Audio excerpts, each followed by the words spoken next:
What's going on, guys? What's up, y'all? What's up, y'all? How y'all doing today? Hopefully everyone is doing well. Hopefully you are. That's right. You ready to get it crack-a-lackin'? Yes, get it crack-a-lackin'. Here we go. Get it clap-a-lackin'. Clap. What's up? Oh, you cheated a crack to it. If you're watching, you saw that. What's going on, peeps? What's up, y'all? Welcome back to the Let's Make Out podcast, where we make out all things what? Love, life, and laughter. That's right. And this is my beautiful wife, also my co-host, Gabrielle, and I am Chad. Before we get started, I want to say happy ACA anniversary. I say it right? ACAversary. Hey, it's her 1 year anniversary. It's my 1 year anniversary. Yeah. So I am one. It feels so good. Thanks, yeah. love. You're welcome, sweetheart. Yay. I'm very proud of the amount of effort that she's put in over the years, not just the last year, over the years.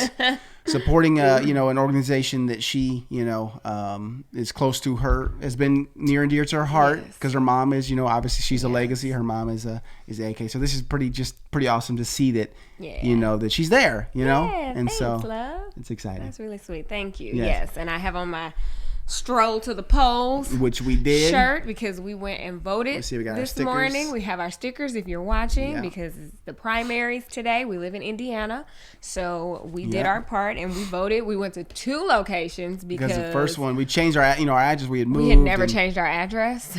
So we had to go to the other location. Yeah. And we finally Fill changed our out address, paperwork though. and change our address. First of all, we had to go to the location because we never received our absentee ballots. Was there anybody else that went through the same thing? Because we sent off our form and everything to get the absentee ballots, never received them. But why is it not here? Like, I mean, I think it's. I don't understand. I think what it's happened absolute. there. I think it's a part of this voter suppression that happens. Like, it's ridiculous. Yeah. So we had to go to 2 places, change our address.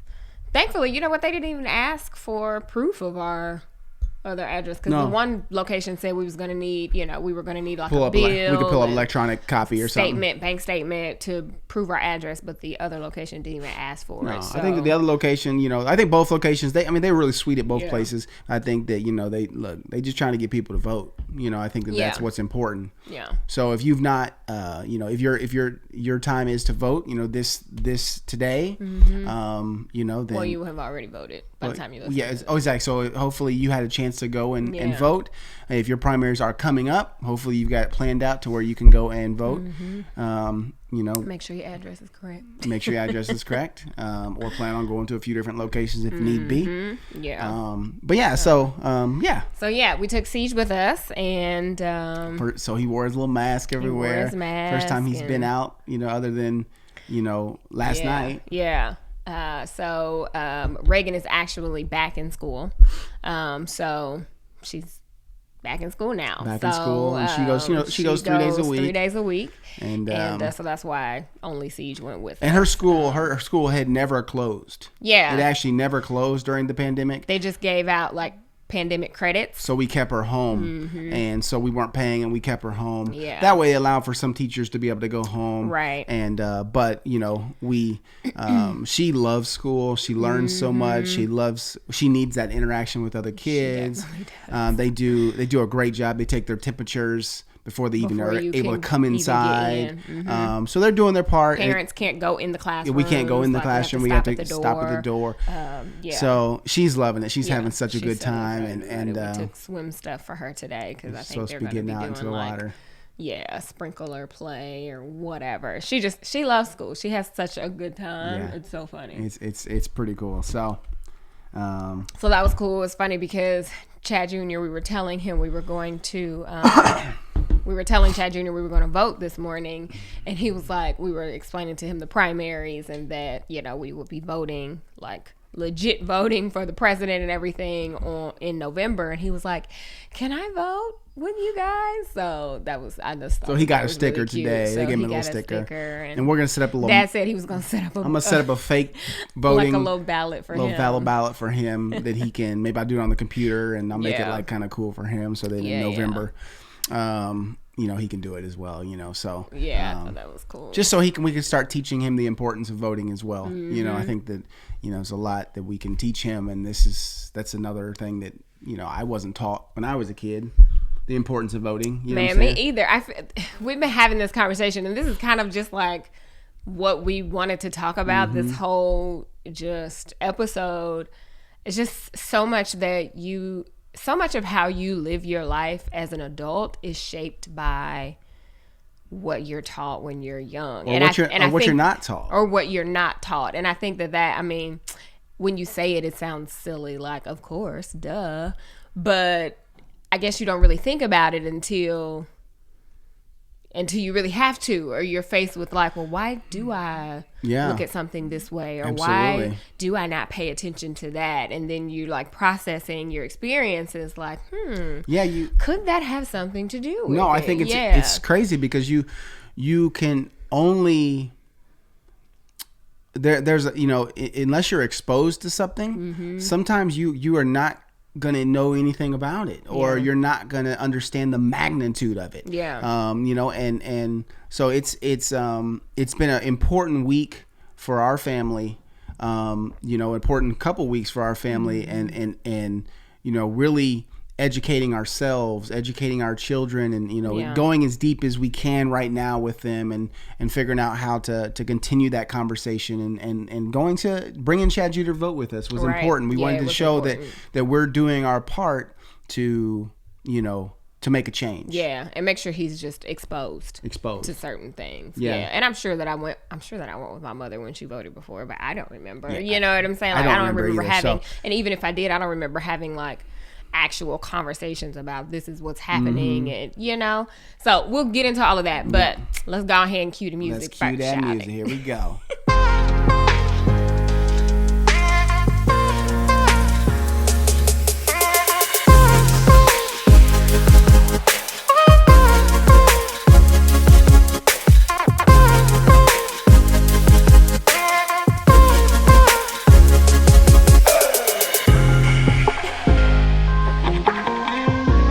Guitar part. Slapping the best, man. That is my Every time part, she does it, she's slapping the best, man.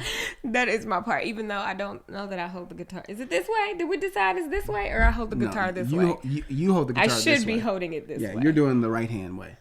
That's so weird. Why do I default maybe you would be a right hand guitar player. I don't know. I'm about to pick up the guitar and continue our lesson. Slap it the best. Slap it the best. Slap it the best. But yeah, so. But yeah, so you want to talk to, tell them about last night? Yeah, I do want to get to that, but we still got questions to do. We got to kick it off with the questions. Exactly. We can't leave y'all without the question Which of book the week. You want, sweetheart? Give me the black book. All right. The 300. So there's 300 questions. 400.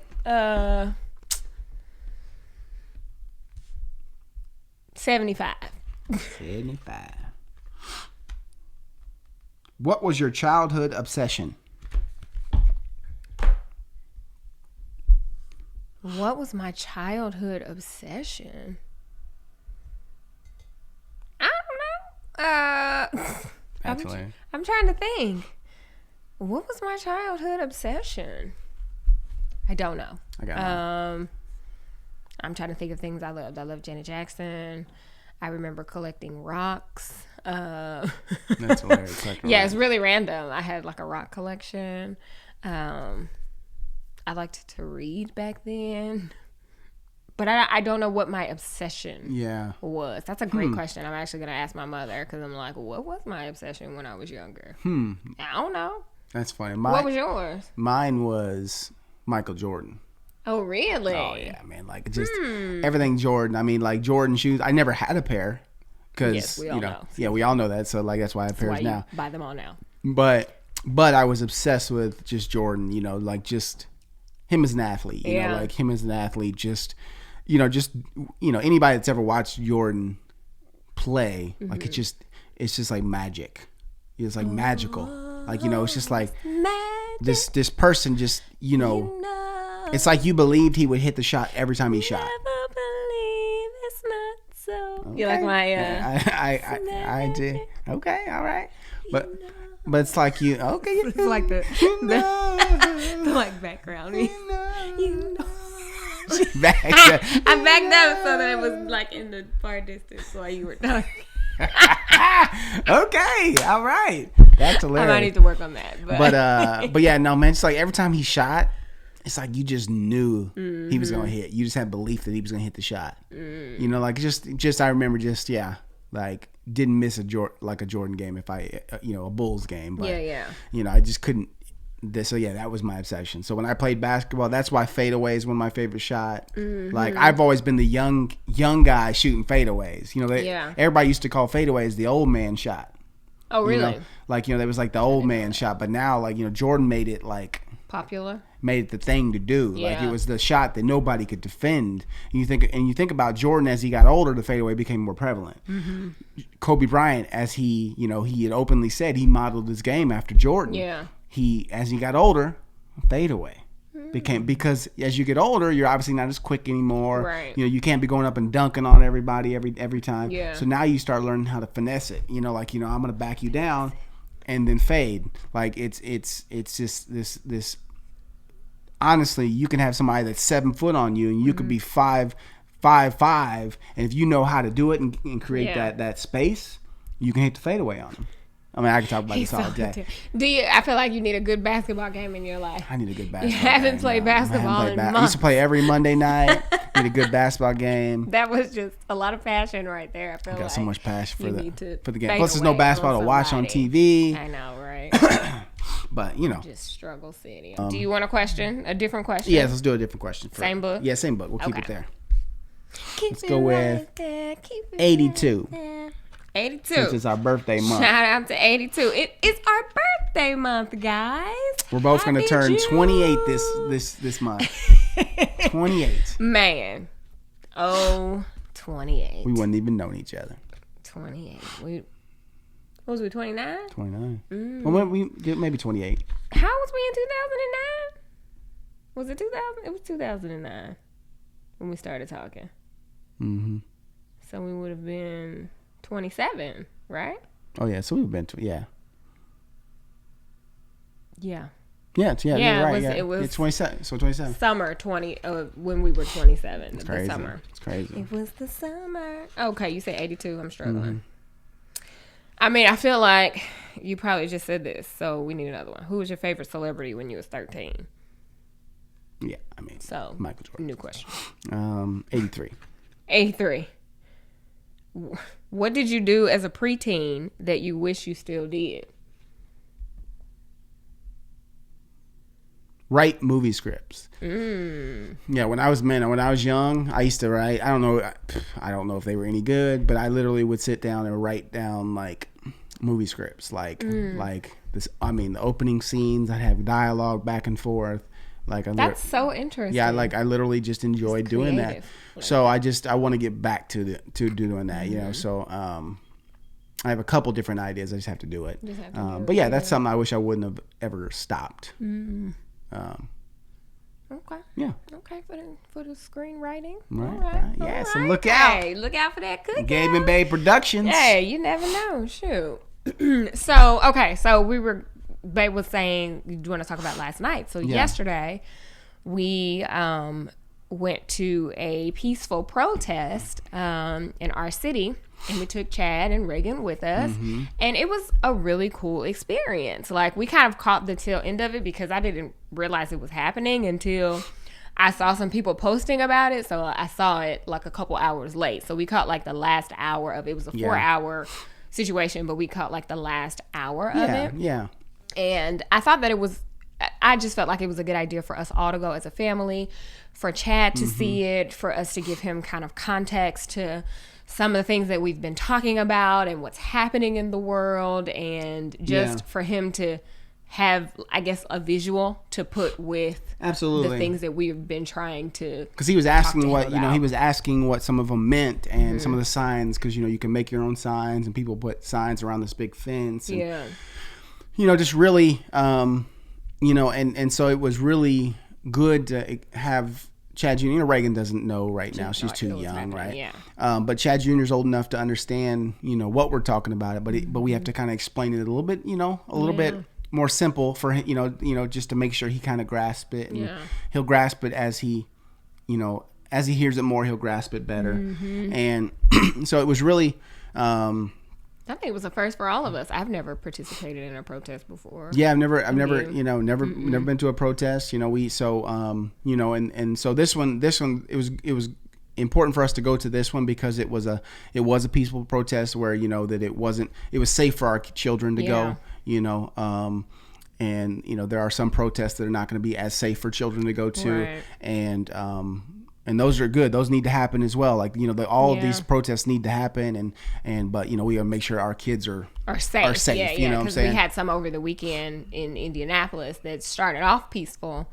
Yeah, and then tear gas. Yeah, it just turned really violent. We wouldn't. I mean, you know, you wouldn't want to have your young children in this. Lives were lost. Like it was all bad. Everything. Exactly. So yeah, it was cool because that, like, to see Chad and his, like, he was out there chanting, like he just on his own. We were reading, so they had like all these posters laid out. Yeah, and we were like kind of going down and reading them, and I believe that was his first time ever seeing Black Lives Matter.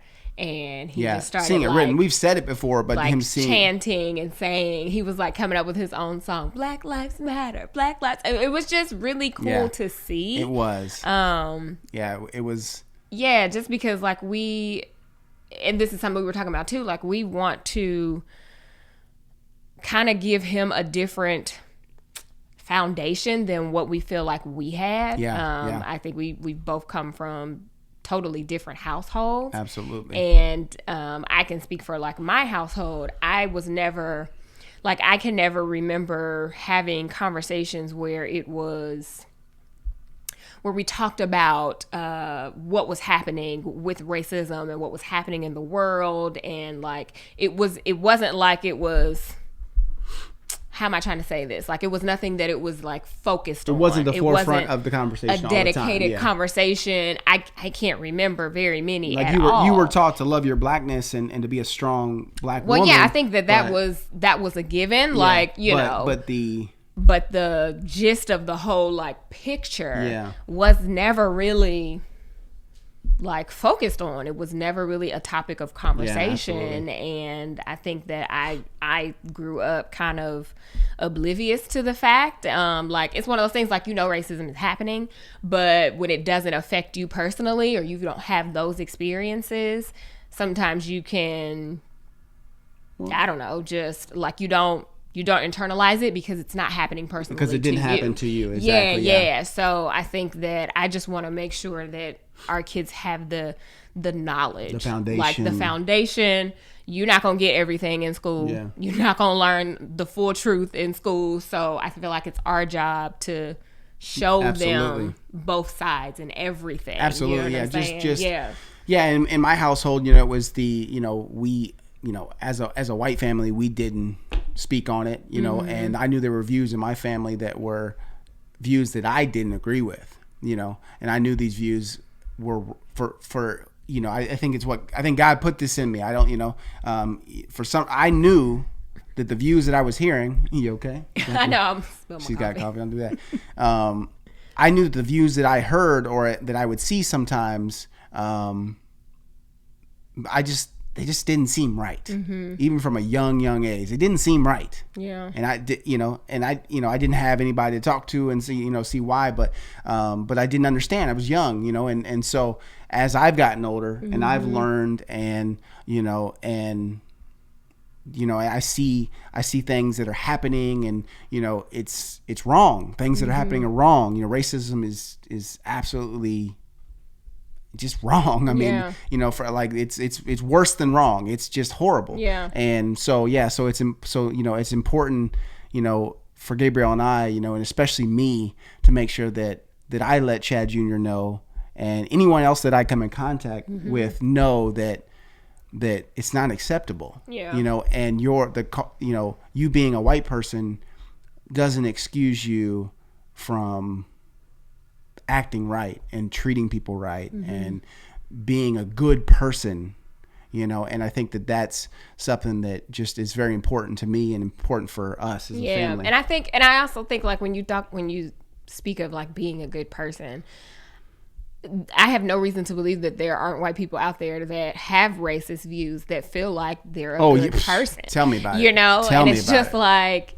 I was reading something today. Tell me about it. I can't remember where this article was, but maybe it was in Vogue or something. But they were talking about how it was a letter or like a blog about, you know, if white people are getting the question from their kids, like, why don't you have any black friends or anything like that? And it's just one of those things to think about, like, it's our job to raise our children so that they see a little bit of everything. Absolutely. And if they only see people that look like them, then there's no wonder that they grow up with this mentality that people that look like them are the better or, you know, superior, or, you know, if it's just like, if everybody around me is white, then that's why diversity is important. Have a reason to see, you know what I'm saying? Like, I probably won't grow up with black friends because my parents didn't have no black friends. Yeah. Like, I didn't see any black friends. You know, they weren't in my neighborhood. You know, none of my teachers were black. None of my, doctors or anything like that. And it's interesting because, like, we've even talked about this. Like, how do we make sure that Chad Jr., like, where does he get the diversity from? Absolutely. Because the type of, you know, the neighborhood we live in is predominantly white. Yeah. And, you know, we chose this spot because of the school systems. Yeah. We felt like this was a great place for school systems. We didn't have any clue about the neighbors. As he's gotten older, to me, I've just been like, where is he going to get this? You know, I'm always like, where are the black kids at in the neighborhood? Yeah. Now, he does have, we do have black neighbors right across the street. From us. Yeah. But it's just like, if our church is a Christian predominantly white church with a few black people here, and then, you know, he goes to school and it's predominantly white, and the neighborhood is predominantly white, like, where is he going to get the black experience from? Needed, like, where is he going to have that experience that he needs? Absolutely. So it's a conversation that we've had, like, what are the things that we can do to do more to put him in spaces where he sees more? Absolutely. I think I think that you touched on something that you made a really good point, is that I think that white people, that there's a lot of you know, people that think their whiteness makes them good people. Mm-hmm. And I think that that's the issue right there. Yeah. You know, you being white does not make you a good person. What is inside, how you treat people, how you view people, especially black people, it determines who you are as a person. Yeah. And you can shield that as a white person with your white friends. Yeah, of course. You know what I'm saying? You can shield that, you know, and that's what we want to ensure that we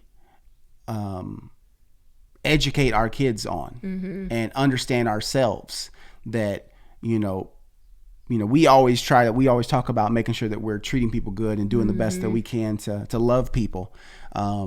But part of loving people is also educating them when they're wrong. Yeah.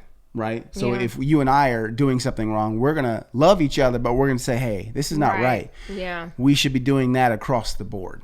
Anyone that we say we love and care about, we should be also trying to educate them on, you know, what they're just not getting. Mm-hmm. You know? Yeah, I think that's a good point. So it's so big, but it's also very important and exciting for us to do together. It is, like, you know, it's one of those things, like, and you guys, you know, as most of you have been watching us for years, and you know us, and it's just like, honestly, this week just felt good to shift and to just be more aware. And it's like, it's not about, oh, I don't want to talk about this because it's negative. It is a reality. It's happening, and it's just like, but the events of the week have been horrible. Oh my goodness. Yeah, like, it's just been, you know, and I am grateful though, because I do feel like the conversation is bigger than what it has been in the past, even though these events have happened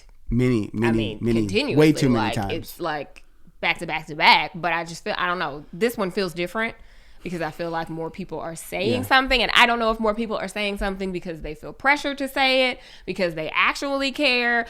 Like, you never know what somebody is doing, why they're doing it, but yeah, I don't remember what the original point was that I was saying. Basically, you know, you were just saying that, like, it just feels good to, you know, we always, whenever these events have happened, we have always discussed it, amongst ourselves and our family, and even talked to Chad Jr. about, but to a certain extent. Yeah. Exactly. To his age appropriateness, but this has, it's been a shift in us as a couple and as people, to say that, what, we feel compelled to do more. Yeah. And to spread a message that is in line with our message of love. Right, because that's all it is. Yeah. Like that's our mission. Like, is to spread love, to spread positivity. Absolutely.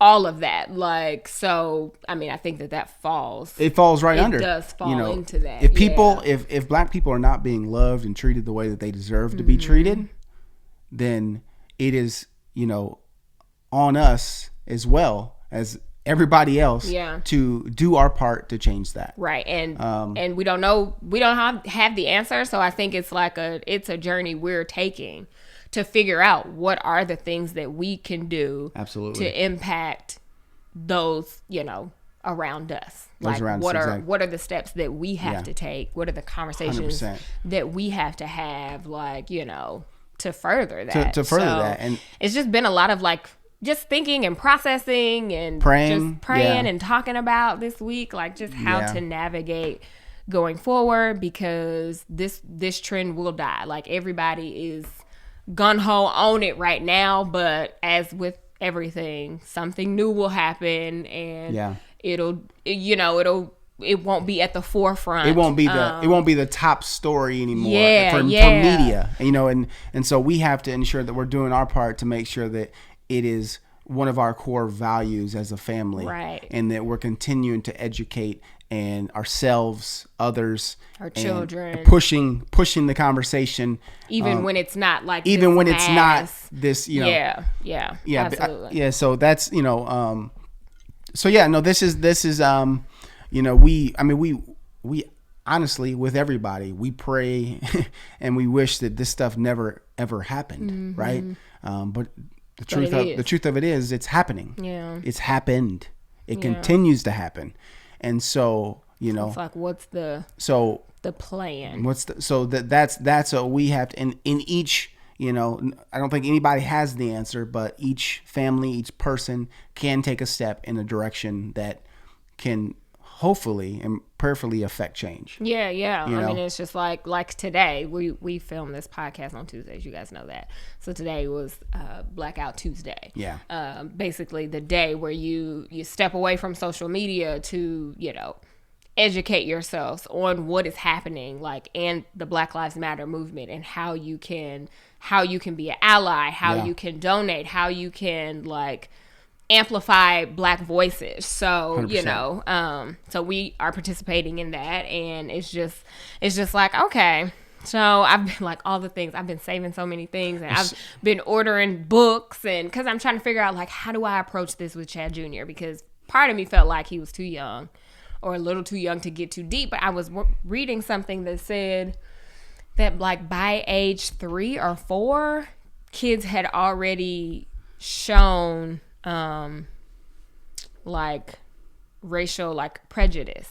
You know what I'm saying? Like, it's already ingrained in them from the experiences that they've had at that young of an age. So it's just like, no, Chad Jr. is not too young. He's right at the age where he's experiencing this, and you know what I'm saying? Like, he's already formulating in his mind his preferences, and that kid. Yeah. I think that where we feel blessed in our family, speaking of just of us, is that our children get to see diversity the moment they wake up. Well, yeah.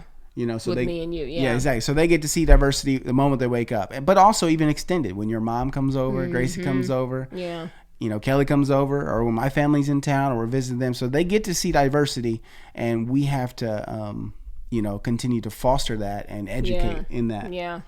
And it's true. And we spoke about this on the vlog, but also just realizing that our children will be seen as Black. It's not to take away from them being half white. Absolutely. They are biracial. I know that. Chad knows that. Exactly. But in the world we live in, they will be seen as Black. And it's really interesting because when we said that, I have had a lot of people comment on the fact that, for one, my kids will be able to pass for white. I don't see that. And call me crazy, but when I look at my kids, I don't see white kids. Like, I literally am like, what are you looking at? I think that so many people get lost in the because they have a lighter complexion. You know, it's that colorism that comes in. It's the colorism that comes in. I think that it's just at the end of the day, we love our kids, and we love them for who they are, and we love them for what we feel that they're we're raising just this handsome, wonderful black man, and we are raising this beautiful, amazing black woman that we're raising up. And I think that we just feel like nobody knows what's going to happen in the future. Nobody knows how the world will be or how they'll be perceived in the world. But from what we feel is that we have to prepare them for what could be. Right, because then if we just was like, oh, you're light skinned, it won't matter. And that's people might not even know that you black. So, and then don't say nothing. Like, that's just a bad way to. Why would we ever not prepare them for what their future could be? But I don't know. I just felt like that was so interesting because I don't think in the grand scheme of things that it matters if my son is 100% black or 50% black. Like, he will probably at some point experience some type of form of racism, colorism, all of that. So I don't think that it matters. It was just really weird to me. Like, people are like, oh, they'll pass for white. Yeah, which is, it kind of doesn't. I agree with that. It's just interesting when we're all supposed to be, we're speaking on preparing our children for the future. What is that statement even? Why does that statement even matter? Why does it have to be made? Yeah. Why does it matter? Why does it matter? Yeah. And so it's interesting. It's very interesting, and it's just. I just think it's important that we give people the space to do what they feel like is important for them and their family. Like, it's not a time to make you feel make somebody feel like less of a person because they're not doing what you're doing, or making you feel better because you're doing more than what another person is doing. Like, we all have different capacities. We all have different experiences. We all have different roles in this whole thing, even down to like, calling folks out because their activism doesn't look like your activism. But there are so many different avenues to have that and to make a change that I think it's important we realize that as soon as we are so quick to call somebody out or punish somebody because they ain't doing what you think they should be doing, like, what are you doing? Yeah, you have to focus. Like, are you focusing on your part as much as you're focusing on somebody else's part? I think it's very good to encourage and motivate others to take a stand. But ultimately, you have to worry about yourself. What are you doing? To help change, right? And where are you working towards creating a difference? And right. And if you see something, or you have oh, maybe you could do this, or maybe you could do that. That's why I said educate and motivate. Yeah, please. like, educate, absolutely educate. But I don't think that condemning or attacking it does anything to push the needle forward. You know what I'm saying? It's like, okay, you were condemned to me, but then at the end of the day, you still left me lost on what I could be doing. You know what I'm saying? Instead of taking the time to educate or, help. So I don't know. It's so many things. This conversation is so vast. Yeah. But we just kind of wanted to touch on it because it's what's happening. Like, it's what's happening. It's important to us. It's a serious matter. It's so crucial that, everybody take the time to stop and evaluate, like, just where you are, like, in your thoughts, in your beliefs, like, deep down, what are the things that you believe about Black people? Yeah. Like, what are the things? And I'm talking to, any white people that are watching. It's like, do that internal work, and figure out, like, okay, maybe this is why I have been acting the way that I have been, or how I've been turning a blind eye, or how I've been, and even Black people too, like, all of us doing that inner work of what is it that we really feel? Why do we feel this way? And how do we change it? How do we progress? How do we, move and grow and go forward? Because that's what it's all about, is Absolutely. like not staying in the same place and progressing. Absolutely. I think that you said that great, like, and as a white person, I want to speak directly to the white people, if there are any watching, or anyone that comes across this video, listening or whatever. I think that when you go and you look internally and you really start asking yourselves questions, you need to ask yourselves the tough questions, like, when I see a black person, do I feel a certain kind of way? Do I feel threatened? Do I feel that same way when I see a white person? If the answer is no, then why is that? Why is that? Dig deeper. Why is that? And then you need to then that's where you need to start educating yourself. If you need to talk to other family members that you've gotten views from, or you've seen them act a certain way, if you need to read books, I'm going to start White Fragility, and Gabrielle has already been reading it. I think that there's so many, if white people would just stop and ask themselves questions, and see that they actually are biased when they don't think that they are. Right. Are you as concerned when you see injustice towards black people as you are when you see injustice towards white people? Like, do you care? Is it the same feeling? Do you care more feeling about the businesses that were destroyed in the looting than you cared about George Floyd being murdered by a white police officer? Asking yourself these questions. It has to be the same. Yeah, if you care truly about all people of all races, then it's the same. Yeah. But if you don't, if you're not affected in any way. Yeah. I was just going to say, are you bothered by the term Black Lives Matter? Because you instantly want to say all lives matter. Yeah, exactly. So if you're bothered by someone saying, Black Lives Matter, and us putting the spotlight on that right now because that's where it needs to be, then you have an issue. You have an issue that you need to sit with, and you need to figure out how to change it. And if you don't want to change it, then yes, you 100% are part of the problem. Right. Straight up. Yeah. From a white person to a white person, you are part of the problem. If you see Black Lives Matter and you're threatened by that because you think it means that all lives don't matter. Right. It's not about all lives. But if all lives truly matter, then Black lives would matter. Black lives would matter too, right? It's like, I know we have all seen it, right? It's the comic where the house is on fire. You live on a street, there's 4 houses, your house is the one that's on fire. And you're like out here calling for help, like, help me. And your neighbor comes out and starts dousing his house with water and talking about all houses matter.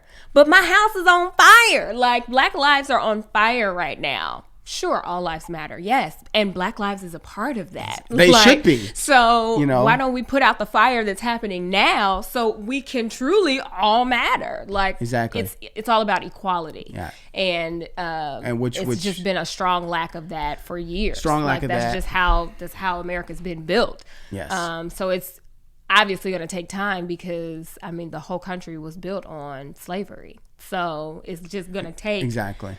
It's just going to take years and years and years. And I think that I've struggled too with like having the faith that it will change. I know. And like, to be honest, it's like, okay, I have to stop. If I really have faith that, things can get better, I can't be like, it's racism. We'll always have that. You know what I'm saying? Because then it's like, what's the point of doing the work if you really don't have the belief that it can change? Yeah. And I think that that's where us as people of faith, we believe that, if you believe the mountain can move, God said the mountain can move, and I think that it's where faith comes in, because it's such an issue. It's not an issue that you can just flip a switch and change, right? Racism has been here for 400 plus years.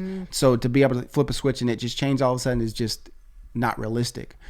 So that's where the faith and the hard work comes in. Yeah. Was it faith without acts is dead? Yeah. Basically, because we have to have faith and we have to act. And with hopes that one day there will be a shift and there will be a change to where all lives truly do matter. But right now, that's not the case. Black lives has to be at the forefront. Black Lives Matter has to be what the top of the conversation is, because they are the people dying. Yeah. Every day. Every day. So we televised or not, on social media or not, hashtagged or not. There's so many things that we don't see that happen, like just every day. Yeah, it's crazy. It is crazy, and it's sad, and it's disgusting. And so we want to offer you some resources, some things that we've seen. So I wanted to share, and these are things that we're actually going to have like in the show notes and in the description of the video. You go ahead, because my so you can still go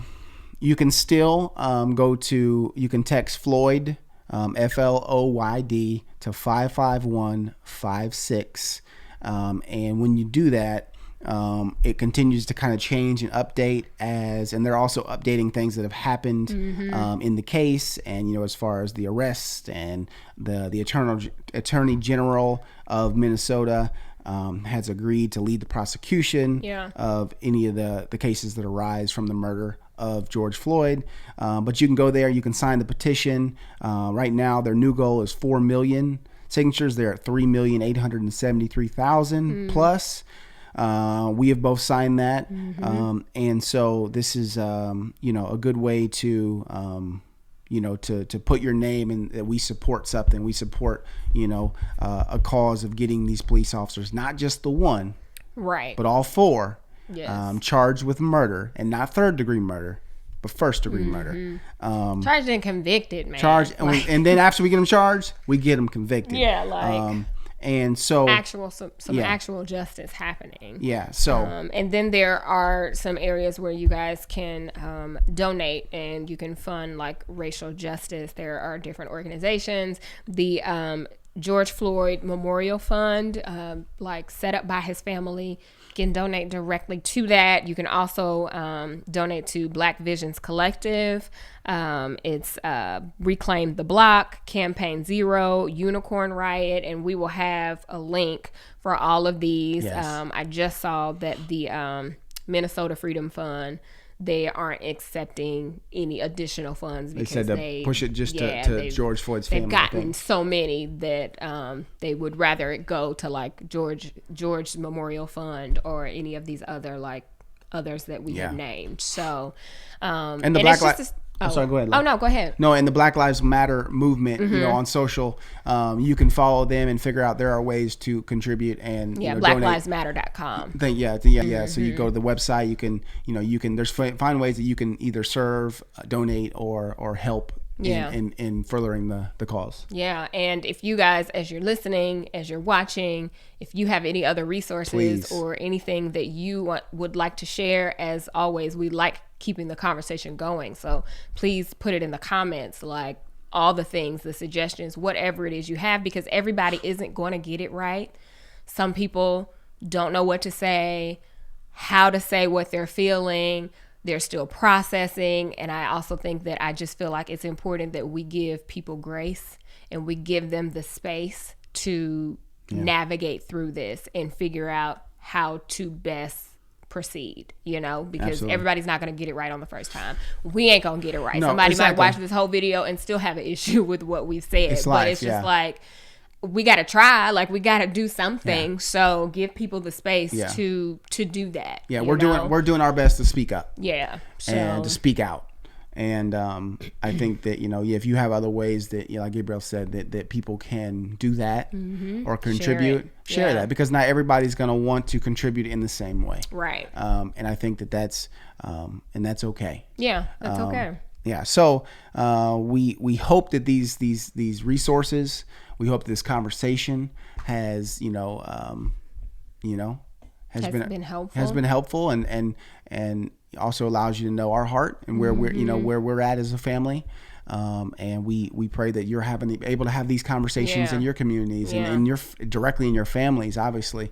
And I was going to say, it's okay to check out too.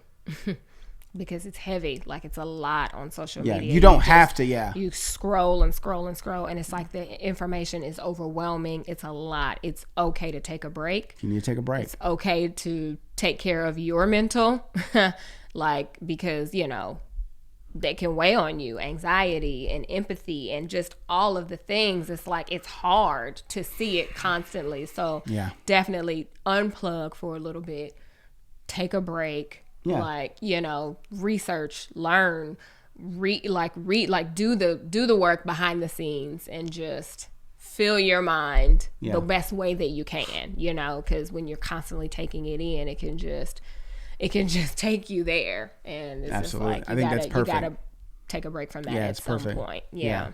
And I think, because if you're doing the work and you're trying to educate and learn things and figure out how you can help, you don't have to share that with the world every time you do something. If you're doing it, then that's what's important. Yeah. And if enough people start doing it and start making this change and start helping in areas, that's where change will come from. It's nice to post about it. Yeah, it's nice to post about it. But if you don't feel guilty. You know, if you're doing the work, I think that's the important part. Most, and that's the good thing. So, thanks for listening. Yes, thanks for listening. Thanks for watching. If you're watching, you know, if you enjoyed this, we'd love it if you would rate. You can subscribe to us on whatever platform you listen to podcasts. You can come on over and find us on YouTube at Let's Make Out Podcast, Instagram, Facebook, Let's Make Out Podcast, and then on Twitter, Let's Make Out Pod. That's right. Share this if you thought that this was helpful. If there's somebody else you think that needs to hear it. Absolutely. Yeah. So. I think that's it. You guys have a wonderful day. Yes. Whenever you're listening to this, and hopefully you're encouraged and you know you're staying positive as much as you can. Yeah. You know, love your family, and we'll talk to you next time. All right. Bye, guys. Deuces. All right, all done, y'all. All done. Hopefully you guys enjoyed. Yes. Hopefully you guys enjoyed, and we love you guys. We appreciate all of you. Yes. And we, you know, we just want to help people. We want to help spread love. Yeah. You know, and true love, real love, and we love you all for doing that as well. You come here and you share love with each other, share resources with each other. We appreciate that. Answer questions for each other. Yeah. And that's what it's about, real community. Yeah. So we'll see you next week, guys. Bye. Deuces.